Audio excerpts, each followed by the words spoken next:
Never in my wildest dreams would I've ever thought this house would have been a meth lab. I bought the house in 2012. Maria Gaitan worked hard for this house. She says she grew up poor but worked while also going to school to save up the money to buy it. Then, at just 19, her dream came true and she became a homeowner.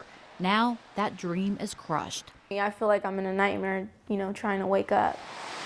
After moving in, she says a neighbor asked her fiance if they knew about the home's history. She's like, did you guys know there was a meth lab here that exploded? During renovations, Maria tells us she did repair a burned area near the master bathroom. This baseboard, all this going down all the way around. Fumes from cooking meth or a lab exploding can contaminate almost any surface in a home. Maria says she often gets headaches at her house and had no idea meth manufacturing can cause eye, nose, skin, and lung irritation, as well as cause dizziness, headaches, and in rare cases, death if chemical concentrations are high enough.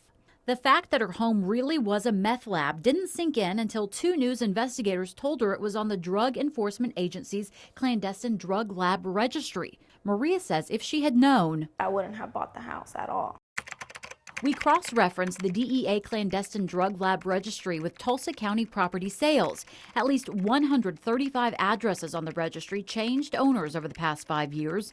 If a home seller uses a real estate agent and the seller knows meth was made in their house, state law requires disclosure. Failing to do so allows the seller to be sued, but the statute of limitations is only 2 years from the date of sale. Number 30 right here. McGraw Realty managing broker Roger Urker, who is also a member of the Oklahoma Real Estate Commission, says if a seller uses a real estate agent who knows meth was made in the home, the agent must disclose the fact or risk losing his real estate license. Still, that's only if the realtor knows. The buyer needs to be the detective. Urker says it's especially important to be your own detective if the home is a for sale by owner, was a rental, or a foreclosure property. Sellers of those aren't required to provide disclosures. They will sign what's called a disclaimer, which puts the buyer on notice that they don't know anything about the property. Maria bought her home in a for sale by owner deal, and prior to purchase, it was a rental. So what can you do if you're considering a for sale by owner or working with a realtor? A good place to start that detective work is with a look at the clandestine drug lab registry. It's on the DEA's website. When a meth lab is busted, law enforcement tells the DEA. It then posts the address so anyone can look it up. However, state law doesn't require letting homebuyers know that site exists.